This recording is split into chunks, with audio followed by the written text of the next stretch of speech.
Oh my god, I'm going to start following the whole speech. Don't start following. Thank you. The quick range. Oh, thanks, friend. So I'm so lucky to have found this dude. We met when we were 22. That's us at the math ball, math grad ball. Is it mathematics? It's a mathematics. It's as awesome as it sounds. Yeah, it was awesome. And so I've actually been around for almost half of his life. So the first half was highlighted pretty well by the lovely slideshow that Tara provided. So I'll kind of pick up and highlight some of the things that have happened in the last 18 years. So we met, probably most of you know, at the University of Waterloo. I was a lifeguard at the pool, and Ryan was an avid swimmer, and he took a triathlon swimming class, which I actually happened to be the teacher of. And I saw him in his Speedo, and I was mesmerized from day one. It was a full body Speedo. He was hot for a teacher. Yes, exactly. He was hot for a teacher. So lucky for me, even though I was like, oh, I'm interested in that Speedo man. But his sister, who also went to university with us, was also taking a triathlon swimming class. And somehow I communicated to her that I was kind of into her brother, and she would kind of say like, hey, we're going to this bar, like, and so she would always give me the insight of where I could find him. So I would look for him, and so I think like, as I was mesmerized by his hot body in the pool, he saw my dance moves in the club one night, and he was like, yeah, I think I'm in. Yeah, that's what it was. So I think one of those nights, we decided to go binge on pizza afterward, and he realized I was smarter than him, and decided that he indeed was going to woo me. So that's where it started. We'd only been dating a short while, and so in the year 2000, Ryan was interviewing for jobs as he was set to graduate. And one of the companies had some sort of offer where they allowed you to fly a fiance into town as well. It happened to be in Austin. I'm like, I don't know anything about Texas. I'm a liberal. I'm not going to Texas. I'm like a Canadian hippie. Texas is not for me. Yeah. But they're like, well, it's a free trip if you want to go to Austin for the weekend. And I was like, oh, all right, free trip. Okay. And Ryan's like, well, all you have to do is just tell them you're my fiance. And I was like, I'm willing to lie. I will lie. So we told them I was. They paid for my trip. We flew down. We had a great weekend seeing the sights. And of course, they showed me all the wonderful things of Austin. And I remember at the end of the weekend, they did give him an offer, so that was exciting. And I was kind of this new girlfriend, and I celebrated with him as well. And then we were talking back on the way home on the plane, and I said something like, I really hope you have a great life, and I hope you have a great, like, the job works out for you, and you might go to Austin, you might not, but I'm going to go ahead and go to Austin.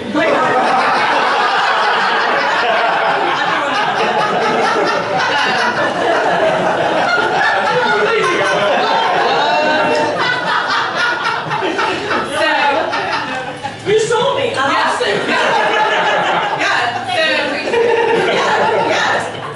Lucky for me, it did work out. He did take the job. He did keep dating me. I went to Austin, and we've been proud Texans for 17 freaking years.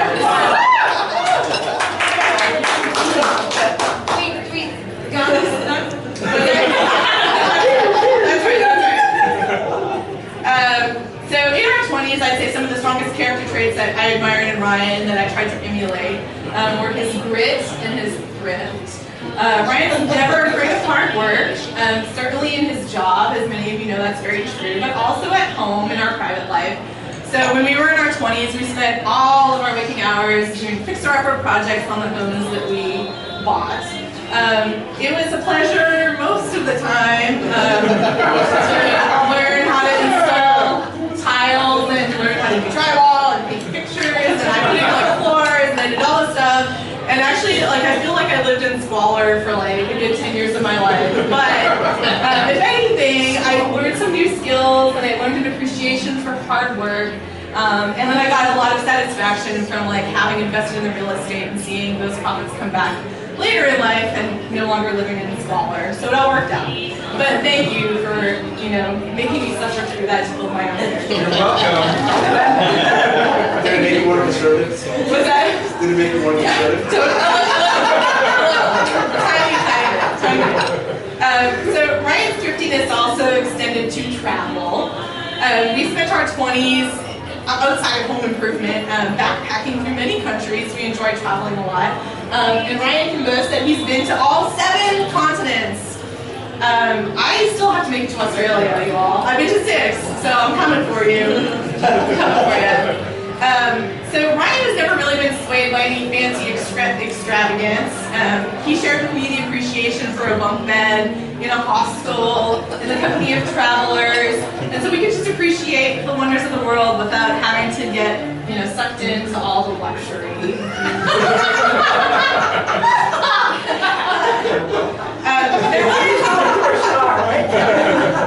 was this one time that I wanted to pay extra for hot water in Vietnam. So your room either came with just regular cold water or hot water, but it was an upgrade. And Ryan was firm that 10,000 dong was like an extravagant price. We'd never pay 10,000 dong for hot water. And I was like, okay, so we got the cheaper room, and let me do the math. And so by the time I actually calculated it, this is the one time I overruled his thriftiness, and I did decide to pay the $1. $10,000 is equal to $1. Correct. Yes. Come on now. It's like 50 cents now. I think it was 50 cents. Okay, so how much do the movies cost in your room? $30,000? Yeah. Oh, they don't have that. No, they don't have that in that part of Vietnam. Yes, so we paid the $1. I won out on that one. So that was our 20s. In our 30s, it was more about our kids. Everyone here knows that Ryan is the world's best dad. Here. Yay! From the start, he always took off his full allotted amount of time from IBM. He took a full 8 weeks paternity leave with both of our kids. And he was there to co-parent. And one strategy that we had is we would conquer and divide the night schedule, or the night and day. So I would always take the day and I'd have the kids. And he would always sign up for the night. And I was like, oh, that's great. I would get a full 8 hours of sleep. That's wonderful. No new mom would ever really appreciate that until you stop sleeping and having a child cry all the time. So he would always take the night shift. I think there was one night where I went up and went to the bathroom and was kind of walking down the hall and I just heard gunfire everywhere and cars crashing. It was loud. And I went down and I was like, oh, okay. And Ryan firmly stands by it still to this day that Grand Theft Auto is the best way to soothe a child.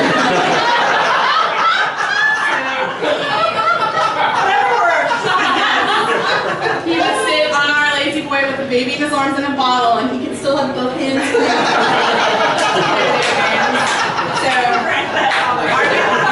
our babies were always sleeping. So it worked out. Finally, I want to comment on Ryan's sacrifices. When I was toying up the idea of going back to medical school, I had a lot of fear. Would I be smart enough? You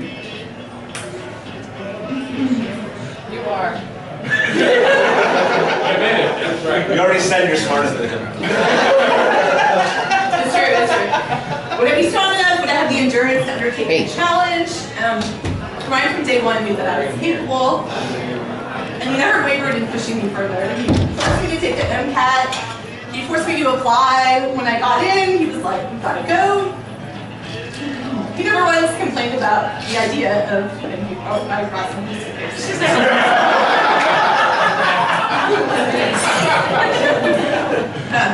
He never once complained about the idea of having to uproot our family. We remodeled all those homes. We have family in Austin. We have friends in Austin. And at the drop of the hat, he was like, let's move to Fort Worth, let's do it. And on top of that, he said, let's also adopt a kid who needs a family. And never once said inside about that. He said it was the right thing to do. And he never once complained about the inconvenience of having to leave his job, leave his friends, leave everything behind and start over. Ryan works really hard for his family, so he holds down his full-time job. And at the same time, he's a full-time parent, pretty much a single parent. He wakes up every morning, he gets the kids dressed, he drives them through the car line, he packs all their lunches, he picks them up from school, he cooks dinner, he does all the laundry, he packs lunches for the next day, he does all the homework with everybody. And he does this like all easily and wonderfully with like by himself. And he does it because he wants me to be successful with what I'm doing. And he does it unselfishly. In addition to that, on top of this double full-time job and double full-time household duty, you can see Ryan on Monday nights leading the Boy Scout troop for both Riker and David. You'll see Ryan at every single daddy-daughter dance that North Texas offers and makes available in his best green sport jacket and purple tie. And you'll see him teaching David how to drive on the weekends. So Ryan's life does revolve around this family. I think I missed a slide here. Oh, I didn't. So I feel so lucky to have spent the last 18 years as Ryan's sidekick, and so lucky to have you guys all along for the ride. I feel it's only right that I'm going to let this luck run off on everybody else. And so I already feel like I won the lottery, but if it still happens that lightning should strike twice on Ryan's 40th birthday, these are all our lucky numbers from my PowerPoint slideshow. And I go ahead and I bought a Powerball ticket for as his 40th birthday present. They pulled the lottery at 10:30 tonight. Best of luck.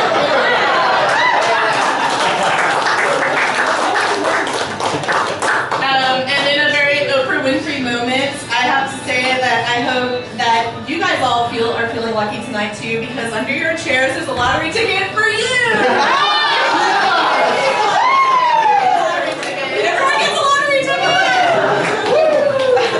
Put this right up.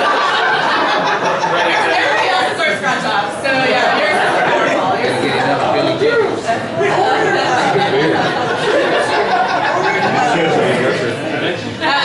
So I want to thank you guys, everybody, for making it.